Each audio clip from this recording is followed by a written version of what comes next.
Mika Frankl for CageMinds.com, back with another pre-Jackson's MMA Series 26 interview. Hoping to be joined by one half of the main event, Jordan Titoni from Factory X in Colorado.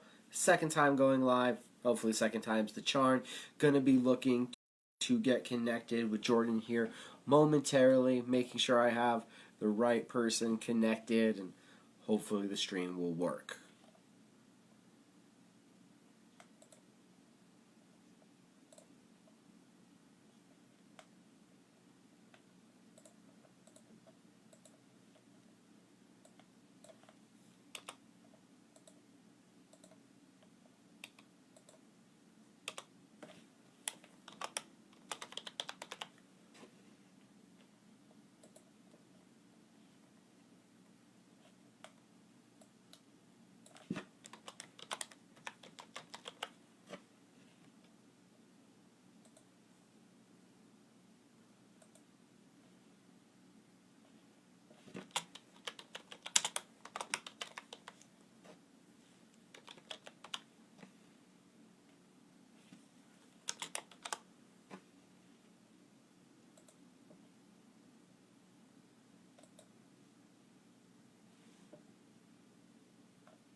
So we have Jordan Titoni right now viewing, but I'm having trouble somehow sending him the invitation to actually join the interview. So bear with me here as attempting to get this connected.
We are adding.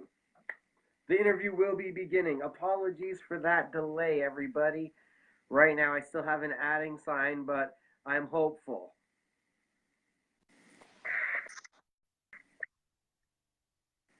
What's up? Hey, there we go. All right, trying a couple times. There we go. We finally got it going. Right, and thank you so much for bearing with me, Jordan. How you doing? Doing well, doing well. How about yourself? Doing good, doing good. Kind of cold, windy day here. How's it up in Colorado? It's actually a gorgeous day out here today. Real nice. Yeah. Awesome, awesome. Lucky you. So let's get started talking about Jordan Titoni. I believe you got into your athletic career. Wrestling is your base. Absolutely, yeah. I've been wrestling since fourth grade. And then I believe I've heard a two-time state champion. No, I was never a state champ. I was a runner-up. Oh, okay. How many times? Just once. Once. And how long did you wrestle for? From to high school or in college also? I wrestled one season of college wrestling, yeah. And where'd you go to college at? CSU Pueblo. All right, all right. And I heard you're the head wrestling coach at Factory X. Correct. That is correct, So yeah. how do you like being a wrestling coach? What's that? How do you like being a wrestling coach? Oh, I love it. Coaching is where I see myself in the future, and wrestling is absolutely a passion of mine. And sharing that with my team and with whoever else is interested is a lot of fun for me, and I really enjoy that. Has it always been that way with wrestling being that much to your heart? Absolutely. Yeah, I can remember like my first practice. I just fell in love, and there's something about just grappling with somebody and testing your will and your strength against them, and you know it's not even actually a fight, but it feels that way. It's just so grinding, and it's a lot of fun. I love it. I think everybody who has the opportunity to wrestle should do it. There's tons of different style, with there being folk style and Greco-Roman. And catch? Do you have a specific style that you most appreciate? Yeah, I'd say I really like freestyle and Greco-Roman wrestling. The roots, and it's just so fun to do and to watch. Um, I really like Greco and freestyle a lot. And from wrestling, when did you turn into a competitive fighter? That was a couple years after college. I was just, in basically a dead end job, bored with life, and a friend of mine trained at Factory X, which is the gym I go to, and he invited me. I went, and on day one, I just fell in love, and I've been doing it ever since. And that was 7 years ago. Was it the same magic feeling you can remember from being a little kid on the wrestling mats? Very similar, absolutely. I'm just the kind of guy who likes to be active and likes to test myself. And, those years without it, I felt kind of empty. And then when I got back in on the mats, instantly I was just like, oh yeah, this is where I belong. I love it here. Were you expecting that reaction? I was, you know, going into MMA had been in the back of my mind for a long time. It's just kind of intimidating, it's like a big step to take, but meeting someone who was doing it, who invited me in, it just made it easy and made it happen. Were you a fan of MMA before you had stepped in the gym? Oh, absolutely. I had been watching fights, since I was in high school or younger. I love MMA, and I always thought wrestling would be very applicable in there, and I think the sport has definitely grown in that direction a lot recently. Who was that first guy that you were a fan of? The first guy ever I really loved, probably Matt Hughes. He was just a grimy wrestling white boy who was jacking dudes up, and I loved it. Was that kind of one of your first inspirations of somebody you wanted to emulate? Absolutely. Yes. Yeah. Now, tell us about when you started training. What's that? Tell us about when you started training. How long was it before you took a first fight? Okay. Yeah. I mean, I started training right away. I knew I wanted to be a fighter, so I was in there 6 days a week as much as I could be. Um, my first fight was about 6 months after I started training. Um, my first amateur fight, and yeah, I remember just chomping at the bit to get that opportunity, and then it finally came, and yeah, I got the victory, and yeah, the rest is history. I've been just doing it ever since. Was that an MMA bout? Was that a kickboxing bout? That was an MMA fight. It was here in Denver for a promotion called Paramount, and I fought a kid named Josh Sudsmeyer, I remember, and choked him out in a minute 30, and that was that. Wrestling and being a wrestler, transitioning to jiu-jitsu, it's always natural. What was it like for you getting acclimated to the striking? That took a lot of work. That took me a long time. You know, wrestlers, it's our nature to be very close with our range. You know, we want to be right in your face. So it took me a long time to learn how to kind of step back and let myself be a little more rangy, have some long punches, you know, just play the different facets of the game as opposed to just always being right in someone's grill, you know. How long was your amateur run for? Let's see, um, 3 years. Yeah. And what did that mean you stepping over and becoming a pro? It meant a lot, you know. My entire life, I've always wanted to be a professional athlete. It started with football when I was young. You know, I really loved football and thought I could do it.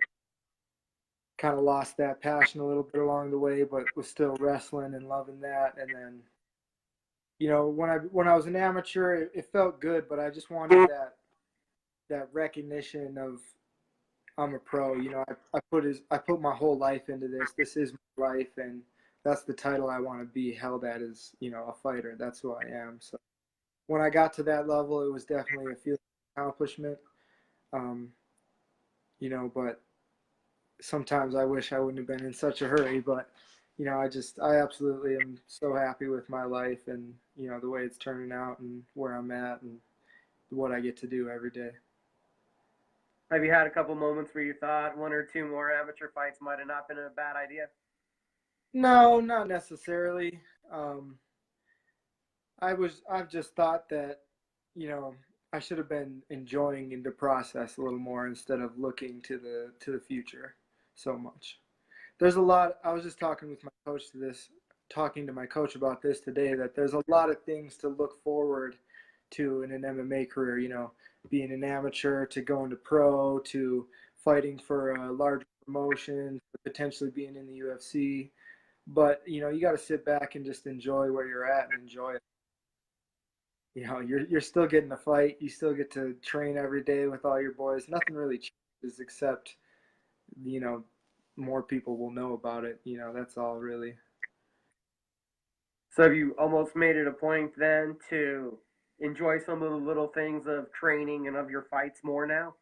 I have, absolutely. You know, we have a great group of guys at Factory X, and we all have a great time training.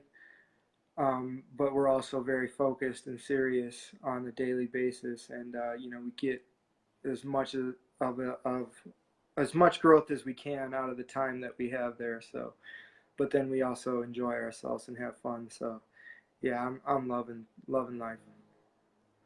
Being there at Factory X, when did you become a member of the coaching staff? Um, you know, I was kind of one of the only guys with a strong wrestling background in the beginning, and we were kind of back and forth between wrestling coaches. So I would fill in here or there when they needed me, but I'd say it's been 3 years now since I took the head coaching position there, and you know, about 4 years since I started my Muay Thai internship under crew Mark Montoya, and so I've been holding pads for guys, working with them on their Muay Thai stuff for about 4 years now. I've been the wrestling coach for 3. What has that meant to you in your progression being a coach? It's meant a lot, a big thing to me is just feeling like I'm a part of that team and giving myself back to that team any way I can because they've given me so much. And it brings me a lot of pride and joy to be able to, share my knowledge or just share the day or any amount of time on the mat with those guys and, kind of be their leader. It's funny because I'm their peer because I'm also a fighter, but I'm also in a leadership position. So it is kind of an interesting dynamic, but all the guys are really respectful and um, very accepting of what I teach. So very open-minded, So yeah, it's been a great experience, and I've just grown and grown from teaching the knowledge. You learn it twice when you coach it, they say. So it's absolutely helped my game out as well. And what has it meant to you, the growth of the gym? I mean, we've seen it. Mark Montoya is in the corner of so many fighters. We see your team from Access TV to the PFL to Bellator to UFC. You guys have so many named fighters. What has that meant to you being part of the coaching staff, seeing how big the gym is now? It brings nothing but pride to my heart, and I don't really take any of the credit for that. I do what I can, but it's all those guys every day putting in the work, and getting what they deserve. I'm so proud of that team getting some recognition because, I believe we're the best gym in the world. And, we've just been working and working to, get our guys on that level and, just grow and grow. And it's happening, but this is only the beginning. We're just scratching the surface right now. Coach's goal is to have 5 world champs in the next 5 years, and I absolutely believe that we will do that. So yeah, I mean, we're going up and up from here, and I love seeing it. And what do you think of seeing Coach Mark Montoya getting his recognition, also being put up there with those top echelon names? He's the hardest working man in MMA. Period. Um, his schedule's out of control, and he deserves every bit of recognition and admiration that he gets for this. And it's just, I'm so happy for him that he's getting some of that finally coming back his direction because he deserves it absolutely. Now, also to talk about you real quick, I heard that you have some kind of extreme hobbies. Oh, I mean a little bit. Like I said, I'm just an active kind of guy, but yeah, I just do freshwater spearfishing here in Colorado pretty frequently, or I do some river surfing or anything that water related I can do or outdoors pretty much is good with me. How wild is river surfing? It's a lot of fun. It's a lot of fun. There's actually a cool little park here in Inglewood right by my house called River Run Park that has some wave shapers in the river, so it can change the shape of the wave for you. And there's a lot of fun to be had out there usually. And how did you find these activities and spearfishing? How did you find this stuff? Um, Honestly, I just kind of decided to do a lot of that stuff. My brother was living in California for about 7 years. I used to travel out there sometimes, and he would take me snorkeling a lot, and I just really loved it. And I wanted to snorkel here, but there's not a lot of stuff to see in the water here. So I was like, how am I going to make snorkeling in fresh water really fun? I was like, well, I could spearfish, and I started looking into it. There's actually a huge freshwater spearfishing community here in Colorado with a lot of advice and forums and stuff like that. So yeah, I just jumped right into that and tried it out and really enjoyed being under the water. Diving is just one of my favorite things to do outside of being in the cage. Yeah, and then I grew up in Pueblo. The Arkansas River comes through there. We're always playing in there, and yeah, I just figured the river's right by my house, so I figured I'd find an excuse to go play around in there. And it just so happens I met a guy who was river surfing the day I went out there, and he kind of showed me the ropes, and the rest, yeah, I mean, I just been playing around, having fun doing it. How long can you hold your breath, stay underwater in that circumstance while you're doing the spear fishing? My best time's about 2 minutes. I'm not anything spectacular, but yeah, about 2 minutes. And, Yeah. and what's some of the keys to underwater spear fishing? Some of the keys, the biggest thing is staying relaxed, honestly, because any tension or stress in your body just really chews up your oxygen supplies, and you need as much of that as you can to stay under, because staying at the bottom, the longer you can, the more fish come up to you. You don't go look for the fish, you just wait and the fish come up to you. They're really curious, actually. So yeah, if you can just stay relaxed, be real peaceful under there, and just, I always just say like I'm a rock at the bottom, and just like I'm part of this lake, and just let the fish come to me, and it's a lot of fun. Do you have a prized trophy or story from the spear fishing? Yeah, I've got a few actually. Probably the best one though is I caught a 36 and a half inch blue catfish in one of the lakes here. It's actually a state record, but I ate him, so I didn't get to cash in on the record. Wow. And how much correlation is there with the staying relaxed in that circumstance versus staying relaxed in an MMA fight? I think in both situations it's very crucial, especially for someone like me. Um, I have the tendency to be a little bullheaded and just kind of a rager and come forward, but staying calm helps me a lot to be a technical fighter and get that victory. Now let's finally get on to talking about fighting. Seen you at LFA a couple times, traveled up to Colorado to see you in action myself. You had the big win streak. Tell us about that from LFA 10, a 5 fight win streak. What was really clicking for you then? Um, I don't know. I mean,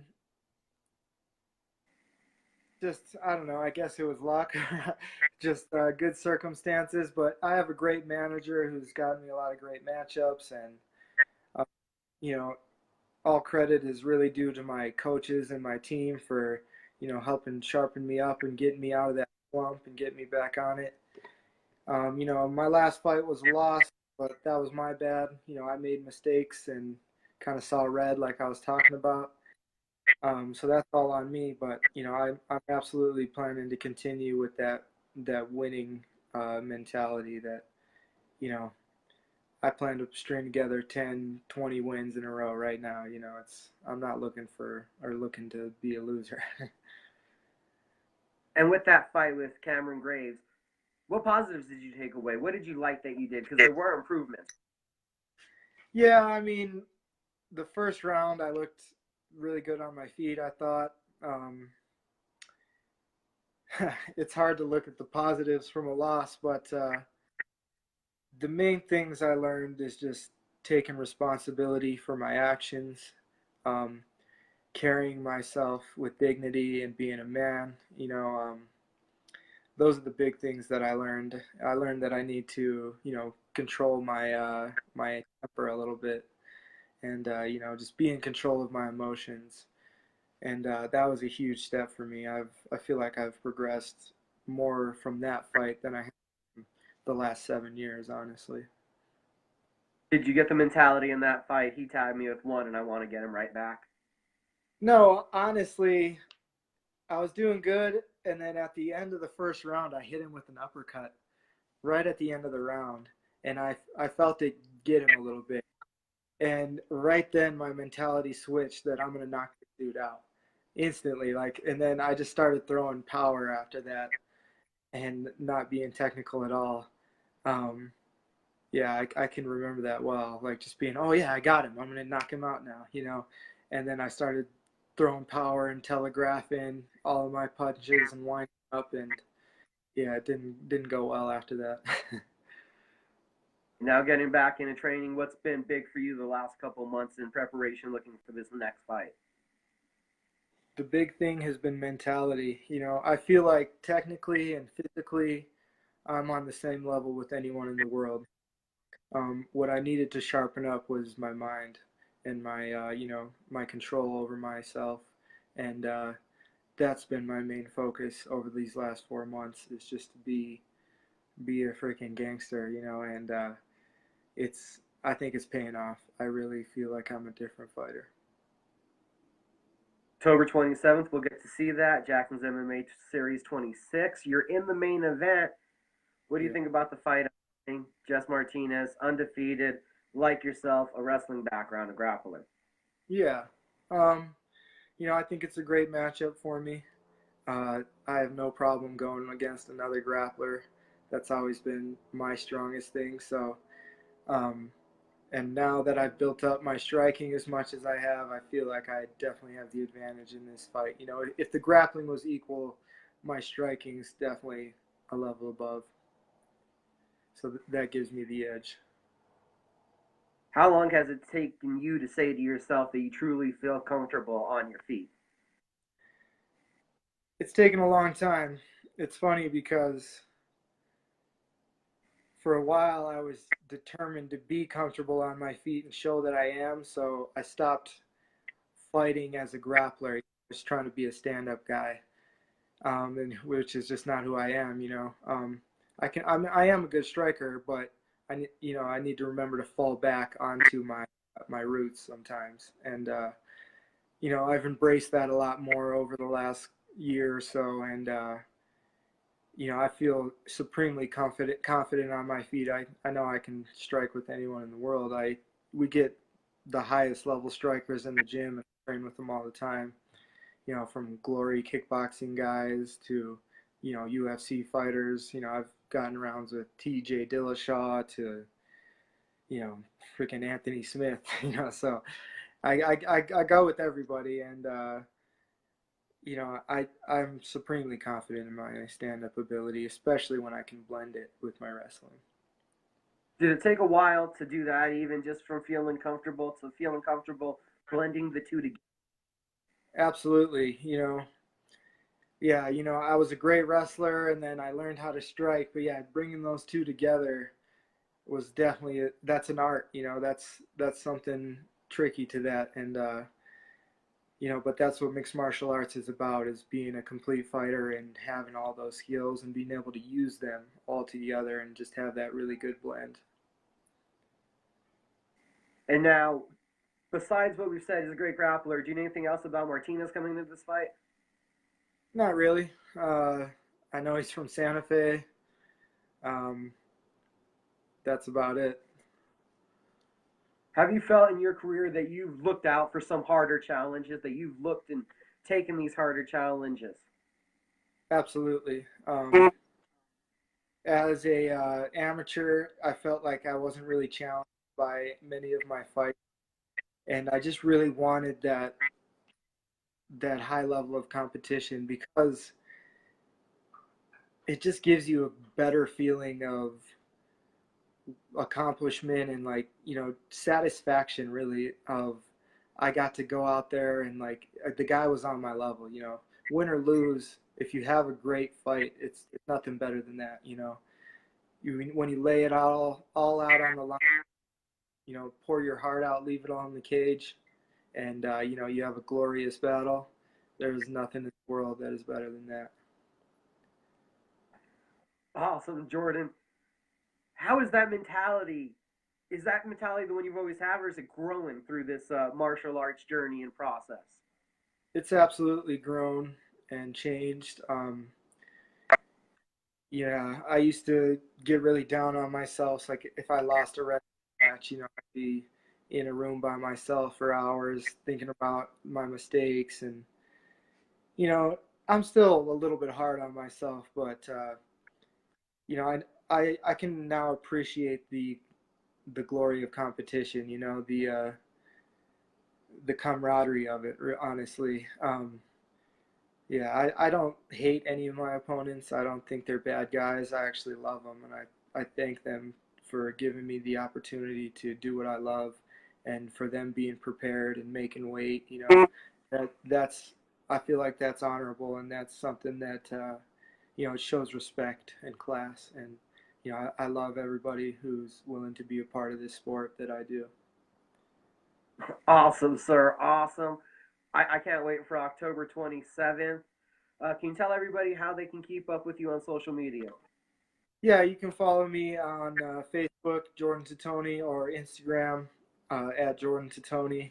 Um, I don't use my Twitter account that much. I'm not that sophisticated, but yeah, I mean, just be on the lookout. You know, I'm not a huge social media guy, but I like to make waves in the cage, and that's where I do my talking. So, you know, if you have the opportunity to watch me fight October 27th, make sure you do that, because me and Jesse are we're gonna put on a show for you guys.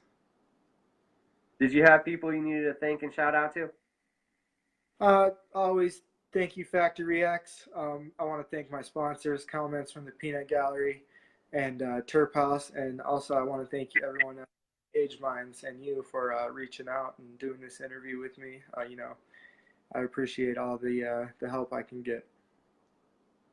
Awesome, sir. Thank you so much for the time. October 27th, Buffalo Thunder, Jackson's MMA Series 26. We'll be up there live. You guys should too.